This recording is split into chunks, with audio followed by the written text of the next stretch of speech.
He's listened very well. He's applied himself. Now it's just kind of, you know, staying mentally calm, the calm before the storm, kind of before the fight. And let me shut this off real quick. And nothing, just we put all the hard work in. Now it's just a lot of like mental preparation, getting the weight down, getting everything ready for the weigh-in on Saturday morning, and that's pretty much it. He's ready to go. People always complain Jake isn't fighting a fighter. Well, now he's fighting a fighter, a UFC Hall of Famer. What threat does Tyrone Woodley pose to Jake? He posed a lot of threats. He's definitely Jake's most dangerous opponent. Nobody's saying that the other three guys Jake fought were, you know, great boxers. Nobody's saying that. But if you look back at history and you look at guys who are just starting their professional career, just starting to fight, you know, they're not in there with killers. But I feel like for a 3-0 guy, for Jake to be facing a UFC champion like Tyrone Woodley, a guy who's, you know, still relatively in his prime, very strong, very explosive. I heard you guys talking earlier. He's very powerful, very, very explosive, very quick twitch. For Jake to fight a guy like that in his 4th pro fight in a Showtime main event on pay-per-view in an 8-round fight, on his 4th round fight, there's a lot of things you got to take into consideration. This is it's not that small of a step, so it's definitely a step in the right direction.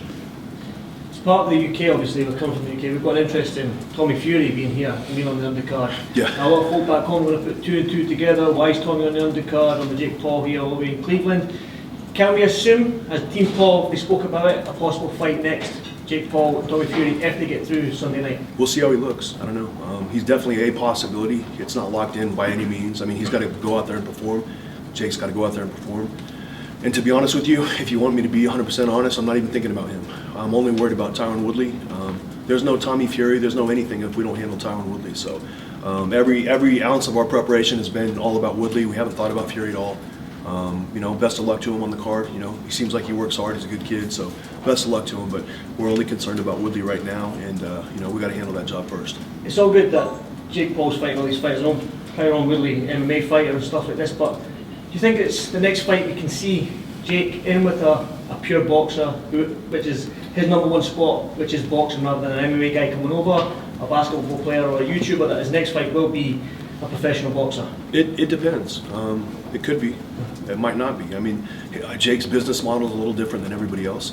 It would have to be a boxer with the type of, you know, credentials who can bring and warrant the type of show that Jake's putting on. It can't just be a one-sided promotion like it would be with most boxers.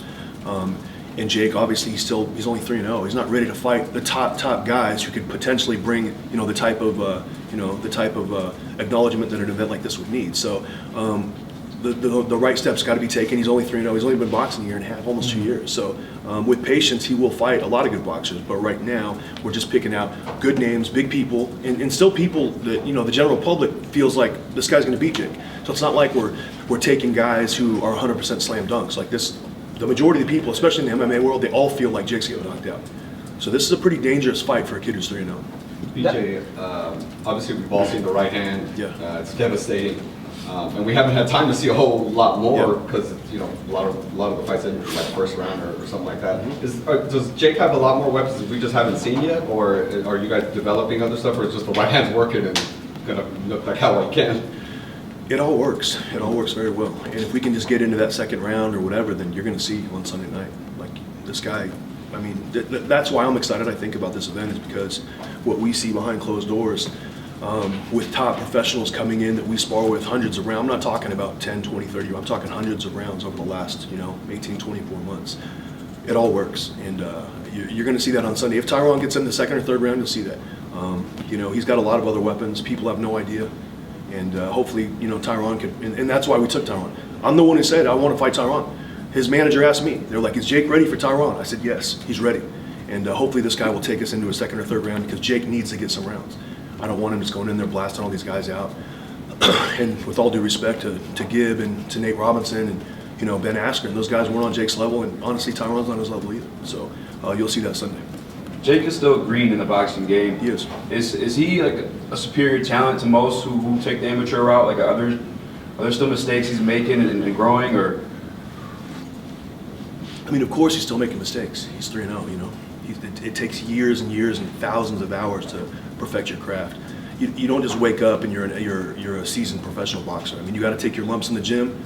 You got to take your lumps in training, and Jake's done that. Like, Jake sparred with, world champions. Jake sparred with, top contenders, and, he's taken his lumps, trust me. It's not like he just goes in there and he's baby. He's not. And that's the most misunderstood thing about Jake. People think we go easy on Jake. People think he's soft. He's not soft. And, I mean, whoever gets in there with him, it's almost too late by the time you get in there to realize, man, this guy's actually pretty good. And, once you get into the second and third round with Jake, I mean, he's still going at the same pace and going faster and harder and harder. He's like a shark, I'm telling you. I was talking to my dad yesterday. I compare him like a shark. Like, once he gets in the water and he gets in there, he just wants to swim. And then once he tastes a little blood, he's like, he goes crazy. So he's really got that kind of like sick, that sick personality where he wants more whenever he gets going, and I like that. I'll follow up on that question then. You've been in the game long enough, the professional boxing game. You fought for a world title. Us in the UK will remember that. But how far can Jake go then? You've seen him in the gym. You still, like you said, he is a novice. But how far can he go in this boxing game? I didn't really say he's a novice. I just said that he's just beginning. You know what I mean? So he's not like, oh, his skills are novice. I didn't say that at all. I just said that he's starting. He's getting going now, and he's very far advanced from where he should be. Honestly, I mean, for a guy who's only boxing 2 years, he has no business sparring and handling the guys he's sparring with, none at all. And it's just remarkable. It's because his fundamentals are good. His fundamentals from point A to point B. He's very efficient. He's very sharp. We take out any little distraction or any little thing that would possibly. We keep it as simple as possible. Simple, stupid. It's really effective in the boxing world, because if you're riding a bike and if you're a professional swimmer and you're swimming against an amateur, the amateur swimmer might be a stronger swimmer than you. He might have more endurance than you, but the professional swimmer has the better technique. And over a mile swim, if that amateur swimmer is going a little bit left and a little bit right, and that professional is going straight and straight and straight, he's going to get there first. And that's the mentality I have with Jake. I want his technique perfect. I want his fundamentals perfect. His form is very good. People that spar him, they can't believe it, and that's what we thrive on. I mean, if you can follow the fundamentals, and if you have good fundamentals, you can go a long ways in anything. Kobe Bryant said it best. I practice the most basic things every single day because that's what makes me great, and I believe that. So you've been in the game a long time, like you said.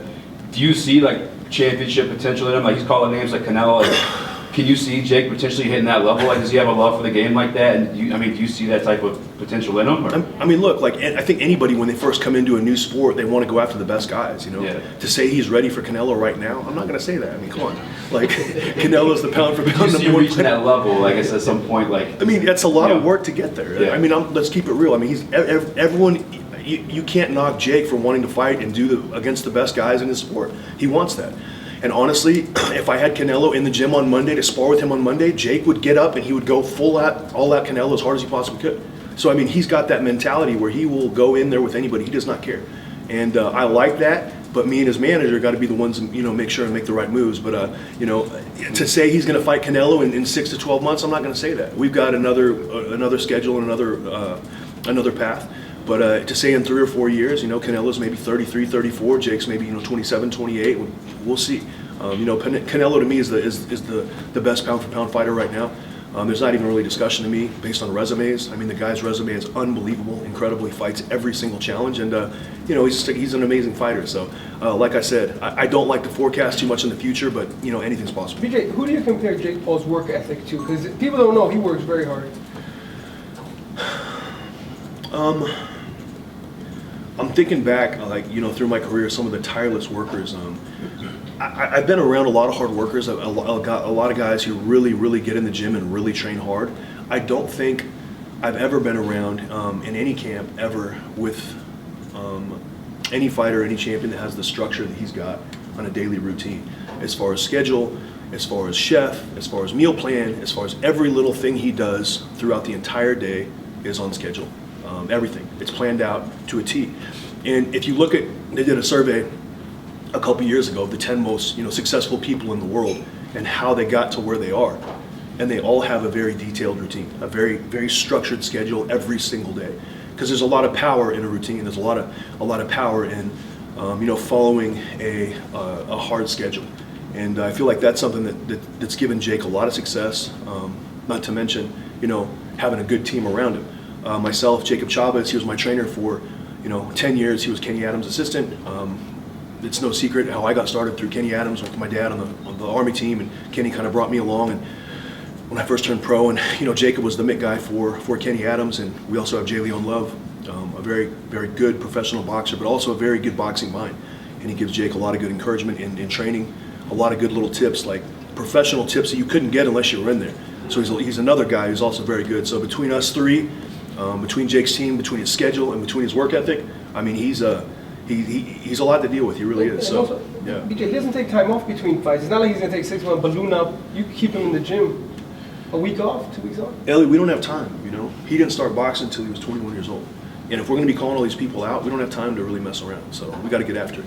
And I don't really have time to hear, like, I need time off or whatever. We don't have time for that. We got a lot to learn. We got a lot to make up for. So Jake already said the schedule. He said everybody that's in camp, everyone's on the team, September 13th. Look forward to being right back in camp. yeah, we have 2 weeks off, and that's it. So we're right back in. And whoever's next, whether it's Fury or whoever it is, then they better get ready because we're going right back to camp. What do you make of his list then? I mean, on Twitter, he put up that 10-man list, and there's some killers on there: Masvidal, Usman, the Diaz brothers, Canelo, Tommy, his own brother. Man, he's made a big list on who he wants to fight next. So, Gervonta Davis was there. Gervonta Davis was there as well. Well done, Ellie. So I mean, there's some killers on that list, man. As a coach, what do you think when you see this list? It's a trick question, and he's going to get spun around the media or what? Look, again, I'm going to go back to the Canelo question. Like, how can you fault a guy for wanting to fight the best guys in his division? I feel like not even his division, the best guys across the board. He wants all the best guys across the board in the boxing ring. Why the boxing ring and not the MMA octagon or in the MMA world? Because the pay and the structure and everything is a lot better in the boxing, and it's giving these guys in the MMA community an opportunity to come over here and make a lot more money. So that's why. If Dana was going to pay massive amounts of money for Jake to go over in the octagon and pay incredible amounts of money like Jake is, maybe Jake would consider it. Jake can wrestle, right? He can, but our thing now, he wrestled in high school, he's a good wrestler. His brother also very good, but the money that is in the boxing right now and the money that Jake is creating, Jake's brand is creating, the opportunity, I think that goes a lot unsaid. Everybody on this card, even per Steven Espinosa, he said, look, guys, everybody on this card is making more than they've ever made. Why? Because Jake said, look, I want to make sure these fighters are paid fairly. Most valuable promotions, we're going to go out of our way and make sure these fighters are all taken care of. I want them paid. I want them well looked after. And I got to tell you, I've gotten hundreds of calls and texts and emails from other fighters that weren't on cards, and it's contagious. And it's only going to get bigger because Jake wants fighters to be taken care of. And you got to like that as a fellow fighter. You respect that. So to circle back to your question about the list, we'll see. I'm looking at one guy at a time. There's not too many guys on that list that scare me, to be honest. But a couple names, we still got a little work to do. But some of the names on that list in the boxing ring, line them up. We can really do it. So. Let me ask both of you guys. What's the biggest punch that Jake landed at you guys in camp? Anything that stands out? On me? He don't land anything on me. I hold the mitts. What do you mean? No, on the mid. Maybe you can answer that. I don't know. I don't know. He has so many great tools. He has both hands, both sides. His angles we've created for him in this fight are going to be something for the crowd to see, something different. So he has power in both hands. I think his right hand, everyone sees that's one of his most strongest shots. But I think if he has a chance to work his left hand a little bit more as the fight continues, everyone will see that's just as good as well. Speaking of his list, his brother is on there. Have you guys been a part of in on those sparring sessions? Who's getting the better of who? They don't spar. They don't spar each other? No. They've never sparred. No, No, they don't spar. not really. No. Playing around. Who you guys got in that one? Then? That's you know who I got, but it's really yeah, Jake, of course. But the thing about it is, with Logan, I can't even. That would be the last name on the list, I would say. Yeah. Because it's family, Greg and Pam. I'm just you know what I mean. The parents. I would get a lot of slack both ways. They've had their moments. It's just with Logan. Logan comes into camp and watches Jake train. He offers a lot of encouragement. He comes in. It's I don't know. That's. These brothers are sick. Trust me, they'll fight each other. Yeah. But to me, as a coach, I would rather just be maybe that's one we talk about, but maybe never happens. Here's one for you, BJ. Yeah. He's willing to fight his own brother. Yeah. If he calls you out as his coach and wants to fight him, what would you do? Listen, he's crazy about it. We're taking a sick, twisted turn down the wrong road, and we're going into left field. We're going into left field here. I'm not going to answer that. What else? Reining it back in, yeah, Luke Perry went on record to say that he sparred Jake and he got fucked up. Is that true? Yeah, it is. But we didn't talk about it, Mike Perry said that, and Mike Perry will admit that on his own admission. And look, me and Mike texted for a long time after that sparring session. He's like, man, I can't believe it. That guy's, And I said, hey, if you wouldn't mind, can we keep this kind of low profile and not really talk about it? And he was like, yeah, I figured you guys would be telling everybody, and you haven't told anybody. And the reason why we've been able to have success getting people to fight us and come in, people don't really know how good Jake is right now. And I'm not saying he's the next Muhammad Ali. I'm not saying that. We got a lot of work to do and a lot to prove. But he's pretty good. And people are going to be surprised on Sunday like how one-sided the fight with Tyrone is. It's going to be one-sided. Do not get that misunderstood. It's going to be one-sided. And, hopefully Tyrone goes 3, 4, 5 rounds. That'd be great if he did. If he goes 5 rounds, and just know that Tyrone will have worked his ass off in camp to get into those 4th or 5th rounds. Because no sparring partners were really able to do that. So it's going to be tough for him to get into that deep in the fight. So, to answer your question about Mike, I wish Mike the best. I know he kind of got confused and was saying some stuff about Jake after when Jake was going to fight Tyrone. I don't know what exactly was going on with Mike in his life at that time, but I wish him the best and I wish him well. So, BJ, you kind of talked about how Jake has been advocating for fighter pay. And we all know the story about the UFC. Does it take a personality such as a Jake Paul to kind of change pay structure? Because it seems like the fighters can't do it within the structure. You need somebody from the outside. yeah, I mean, what do you think about that?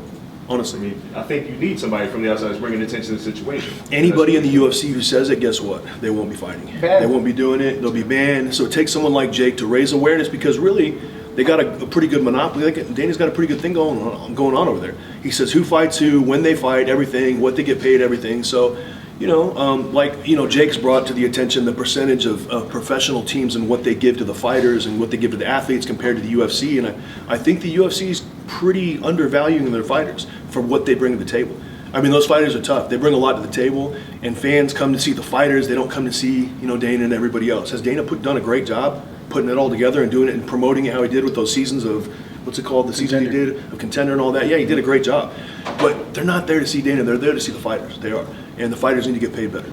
Is that part strategy on Jake's behalf, calling out Dana in order to kind of rile him up and have him send more fighters to Jake?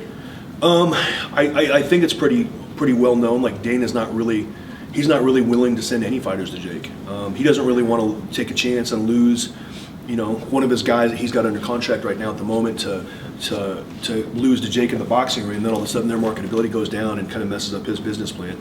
I don't really think he's willing to send any. I think it's guys who have just been recently released that we have to kind of target. If the fight was big enough, maybe Daniel would be willing to play ball and do a little business. And if not, then we just got to kind of play it by ear. Were there ever talks with Usman? I know there was those conversations. No, and Usman's one of the, I think Usman's a name that came up. I think he called out Jake, and Jake's got an answer for everybody, trust me. Like, whether I like it or you like it, he's going to answer everybody. And, Usman's a great champion. I feel like he's one of the best fighters in the UFC right now. I think he's got incredible hands. I think he's very underrated in his hands. He's very good. And some of the guys that I respect in the MMA world, Hav Mendez and other guys, they really talk highly of Usman and his striking ability and how much better he's gotten the last 2 years. So, I think that's a real challenge and a guy who would be very, very, he's a handful for anybody, in the UFC, but he'd even be tough for Jake, in the boxing world because his hands are so good. But with where he's at in his UFC career right now, I just don't feel like that's a realistic fight right now. Why is he taking up the issue of fighter pay so much? Is he just a good guy, or what's behind it? Why does there have to be something behind it? You know what I mean? Oh, I don't mean something behind it in a nefarious way. Yeah. I meant, what's his motivation? You know him. Yeah. What's going on there? His motivation is he's just coming into a sport and just like, why are the fighters not making what they bring into the table? Like Jake, look what Jake creates. Jake creates millions of buys or hundreds and hundreds and hundreds of thousands of buys, and he gets a portion of the money. How come other fighters aren't, and it took him, Jake's a smart business guy. He's a smart businessman. He's a 24-year-old with a 45-year-old head on his shoulder. He really is. He's done a lot of business. He's done a lot of good business. He's been burned a few times, but those experiences that he had where people kind of got the better of him or took advantage of him, he still learned. He's a smart guy. And this guy gets involved in his business and gets involved in his money, and he sees the platform, and he sees the structure of how fighters get paid, and he's like, this isn't right, So that's pretty much it. He doesn't gain anything by paying his fighters more money on the card. I mean, what does he gain by that? It's money out of his pocket, you know what I mean? But he likes having people that associate with him come up with him, and that's very, very credible. It's just a good attribute of Jake. BJ, online we see a lot of people in boxing hate on Jake. It just is but when they see him in person, how do they act with him? Because you're with him a lot. Yeah, it's fine. I mean, he's misunderstood, like I said. I mean, some of his interviews, I mean, he's flashy. He says a lot of things that are, rile a lot of people up. And that's why he's got me and Jacob here to kind of, be the OGs and kind of pull him back. And sometimes, but he's very effective. I mean, he does what he does. He gets people riled up. And but he's got good people around him to make sure that he's working at the same time. So I can guarantee everybody in this room that he's not talking with no substance. I guarantee you that. And whether you believe me or not right now, when the first bell rings on Sunday night, you're going to see what I'm talking about. I guarantee. And you're going to be, holy shit. It sounds like the game plan's to come out and finish him. Does Jake have like the cerebralness and cardio endurance to go all 8 rounds to get a decision? 100% does Tyrone. Tyrone doesn't have the experience in the boxing ring, honestly. So that's the misconception here. The misconception is that Jake's the inexperienced guy, but Jake over the last 2.5, 3 years has sparred hundreds and hundreds of rounds with guys that Tyrone couldn't have possibly gotten in there with. So the UFC cage and the MMA cage is different than the boxing ring, and you're going to see that. Tyrone's going to get tired before Jake, trust me. Jake won't get tired. Tyrone will get tired. Tyrone's not going to be used to a pace like this. Tyrone's not going to be used to, dealing with the kind of pressure that Jake's going to have and the kind of power. Tyrone's a great wrestler. We respect him a lot. I think he's an amazing athlete. It's just too bad we had to fight him this time. But I mean, I feel like he's a really solid, athlete and a very good striker for the MMA world. He's a very good striker. In our world, he's a very inexperienced, mediocre striker. But he's still very tough. He's very credible. He's going to try hard. He's got that championship mentality. So we're taking it serious. We respect Tyrone a lot. But he's going to be the one in deep waters in this fight, not Jake. BJ, Jacob, who's the one guy you think that Jake Paul gets under his skin the most? Because he rattles a lot of people, but who's the one person who stands out to you? It's a tie between about 10 people, probably. 13-man tie. So I can't. I don't know. Top 2, top 3? You guys tell me. I don't know who gets. I don't know. It gets Dana White's number one. Yeah. I mean, but what's not true about what he's saying about Dana, though? Yeah. Are there any false things? I don't know what he's saying that's not true. I don't know. Like, you tell me. Like, I try to stay out of all the rumors and all the, this guy thinks that. I don't really get involved myself with that, but I just want to make sure he's ready for Sunday night. So I can't really answer that question too well, I guess. He said if he ran into Dana in the club, he'd knock him out. Dana's been known in the boxing world. Oh my God. You think Dana can handle himself? No, Dana could not handle prime? himself. Yeah. No, not at all. But Dana would try, which would be funny and hilarious. But yeah, it would be, be a short one. Maybe that's the next big fight. Dana White versus Jake Dana Paul. knows better. He would never last one round, not even 1 round. So we take that to the bank, put that on record. Dana would not last 1 round with Jake. Big gloves, little gloves. He wouldn't last 1 round with Jake. That'd be hilarious, though. So. Or Oscar. He keeps calling out Oscar too. He wouldn't last fucking 30 seconds with Oscar. So. Yeah. Can you talk about his relationship with Amanda Serrano? Because we talked about MMA fighters getting paid. Women fighters have not been getting paid, and he put her as a co-main event. This is the one who's won world titles 9 times over in 7 different weight classes. How admirable of a trait is that to put the spotlight on women's boxing, which has been pushed to the back burner for so long? I absolutely love it. And Nikisa, remember when we were getting this card all lined up and everything, we were deciding who's going to be on the undercard and everything. And, Nikisa, Jake's manager, made some excellent moves. And, hey, Charles Conwell, Montana Love, getting the local guys from Cleveland and, getting the local people, riled up. But circling back to your question with Amanda, I mean, Amanda is, probably one of the most exciting female fighter ever born, honestly. Not only has she got all these wins, but she's got knockouts. She finishes opponents where, if you look at Katie Taylor and you look at Clarissa Shields, as good as they are, they don't get fighters out of there like Amanda. Amanda fights like a seasoned pro. She goes to the body, she attacks. I mean, she's just a savage fighter. And she's Puerto Rican, and as everybody in this room knows, Jake relocated to Dorado. He's in Puerto Rico now. He started his Boxing Bullies anti-bullying campaign, that platform. We've done an event. We want to do events all over the country where Jake is putting boxing gloves on kids all over the country, giving them opportunities to train, to work out, setting up gym facilities for them. I mean, hate all you want, but I don't see anybody else out there doing that kind of stuff. So we're just going to put our nose down and keep working, and people can say what they want to say. But like what he does with, for fighters like Amanda, and Amanda's came up to me, and I've gotten to work with Amanda a couple times in camp. She's like, BJ, this is changing my life. You have no idea what this means to me. I will always look at Jake and always look at you guys in a different light because you're really changing my life here. And I don't even, words can't even describe it. And that's what life's really about, you know what I mean? How many people can you help come up? And that's really what Jake's about. And people might not see that right now, but they will see it. Jake's about bringing other people up around him, and he's very good at it. So Jake can change your life in a second, trust me. With Jorge Masvidal and the kind of flip that happened between him and Jake, what do you know about that? I'm not sure. I don't know. And I'm not going to speak on Jorge's behalf. We went to his gym one time. We trained with him a little bit. Not too much, just messing around. And he was very, very gracious, very nice. And something obviously happened along the way, and as it does in sports sometimes. And now Jake's fighting Tyrone, and Tyrone and Jorge have been teammates for a long time, and Jorge's kind of riding with this guy, which is understandable. So I don't really think it's too much bad blood, except for the fact that in the fight world that happens sometimes, and I'm going to stay out of that. I don't know. BJ, from your experience with this journey, where you started with Jake, when no one believed in him, no one thought, now you're pay-per-view on Showtime, how's it been from your perspective? I told him when I first went to Big Bear, they called me in December 19th to go in as a sparring partner before the Gibb fight. And, it was kind of crazy. I didn't really know who he was. And once I went into camp with him and sparred with him, I always like sparring with somebody to feel like what they do well. And, I was 3.5, 4 years removed from a world title fight. I wasn't in great shape, but at the same time, for a couple rounds, I was a handful for anybody. And when I got in there and I felt what he was able to do and how he was able to attack, as green as he was and as inexperienced as he was, I liked the nuts and bolts of what he had. I really did.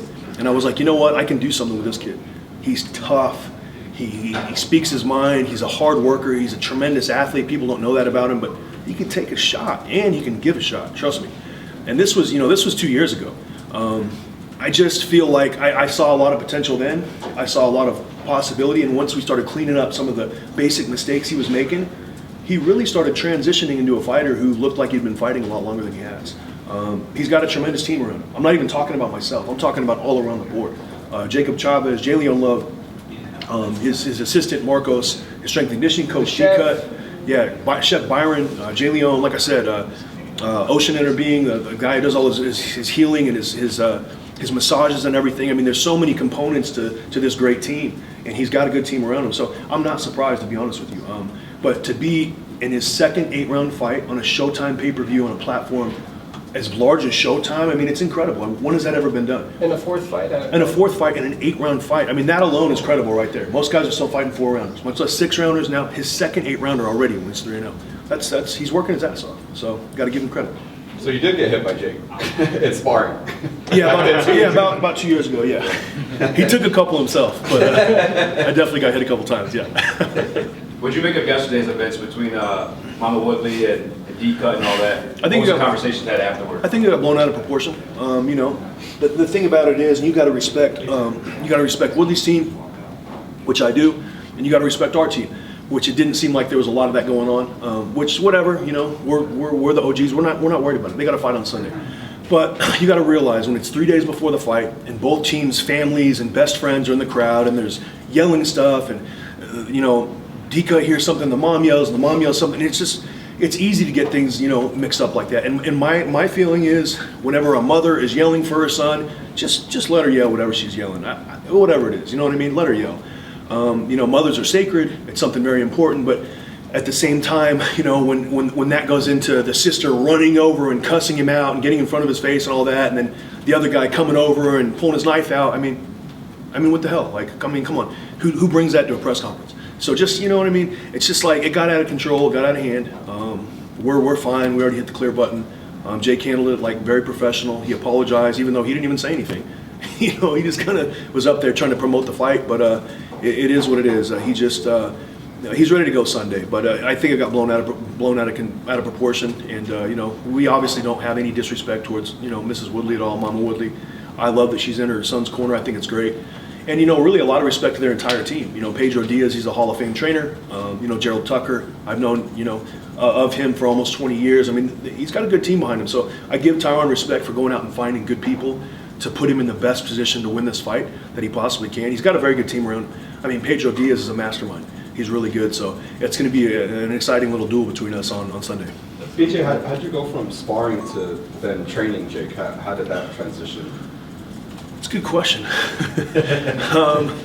I guess it kind of worked out where I went to Big Bear, and Shane Mosley was the head trainer, and he had a family vacation planned for about, I think, 6 months that his wife had set up for him. And I was there, sparring with Jake, and when I was sparring with him and I was looking back on the films of us sparring, I was showing Jake little things, things that he was making errors on that could improve his efficiency, that can improve his punch speed from A to B instead of going here or a hitch or bringing it back or doing little things that he just didn't even realize he was doing. So we broke down the film and we looked at it and I was showing him different things and he was like, hey, can we work on that on the mitts? I'm like, yeah, let's do it. So we worked the mitts, and the first time we worked the mitts, he was like, man, I've never worked the mitts like that.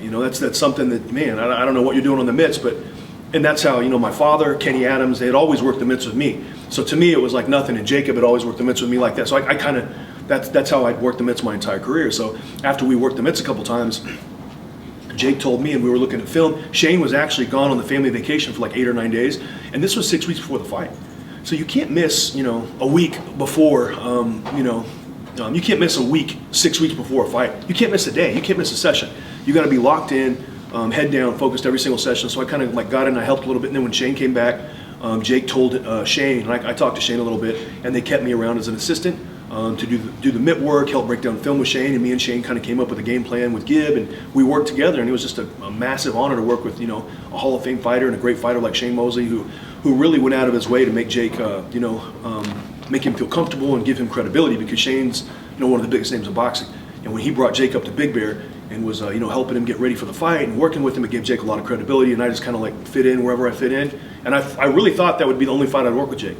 After we knocked out Gibb, I went home, went back to Arizona, was hanging out, partying, getting back to work, doing real estate stuff, getting in on the stock market again, and trying to find out if I was going to buy crypto or Doge or what I was going to do. And then I got a call from Jake to, move out to California a couple weeks later. So that's kind of how it started. Yeah. Speaking of watching tape, what do you make of Tyron Woodley's last 4 fights? Fighting top level opposition. So everyone's like, oh, he's got 4 losses. Like, he's fighting the very best guys. I mean, let's keep it into perspective. It's not like he's getting, losing against bums. He's fighting very, very good guys. So that's what I take out of it. Look, I'm not going to get on the hype train with everybody else saying, oh, he's lost 4 in a row. That's not what I see. I see a very tough, explosive, hard-punching fighter who's very determined. He's got a big chip on his shoulder, and he wants to come out and take Jake's head off. And that's all I see.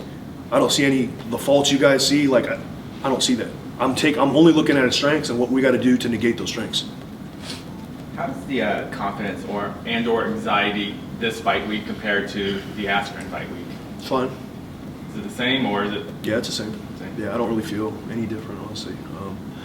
We're ready for Sunday. We're ready for the bell to ring, and it's just like I said. It's just being a fighter. And this is something that people don't understand about being a fighter and being a trainer is it's a lot of waiting.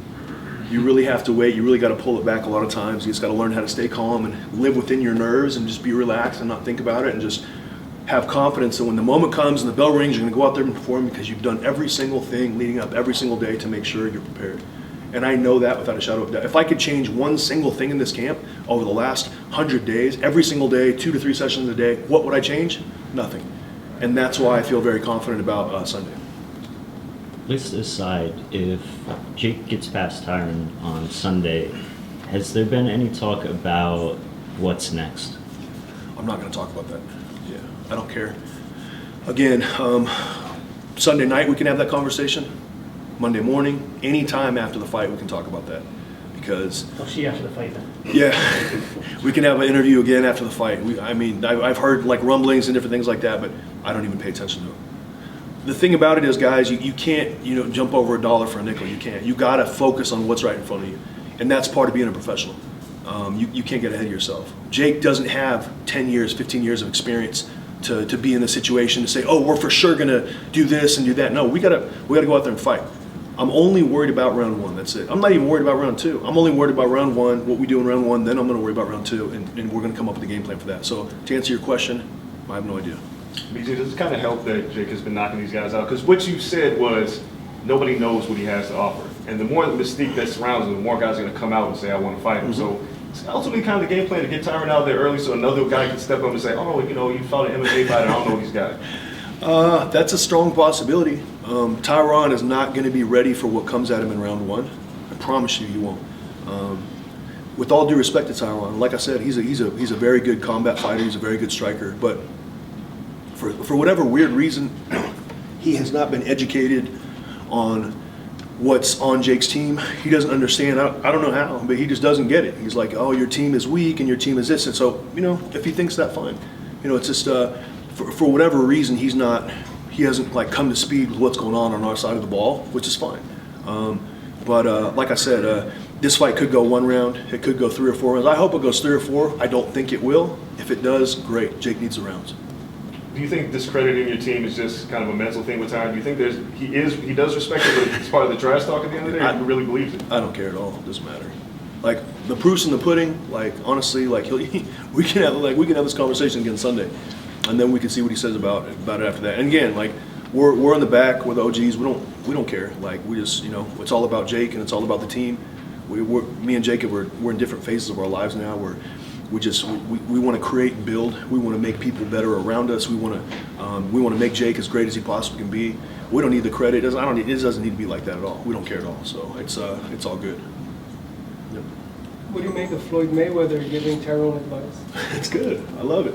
I wish Floyd would show up and be in the corner with Tyrone. I wish he would. Just because it makes more hype. Any time Floyd Mayweather's involved in any type of event, it just creates more drama. And he's just a master of devising a game plan. He's the master of pay-per-views. So it'd be great. I would love that. And I just love that Floyd went out of his way to try to work with Tyrone and help him to beat Jake. And obviously the whole Jake taking his hat and everything got under Floyd's skin, and Floyd's going out of his way. And I wish Floyd would show up at the fight, but I don't think he will. But I wish he would. It'd make for a bigger event. That would be big. Yeah. Final predictions? No. I don't think it's gonna go too long, guys. I'd be surprised if it gets in the 4th or 5th round.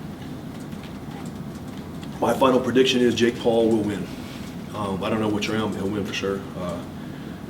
Anything can happen.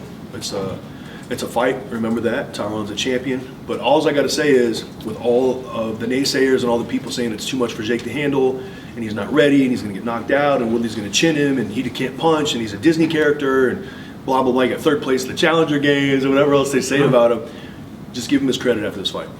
Okay? Thanks, guys. Yep. Thank you guys so much. We appreciate it. Nice.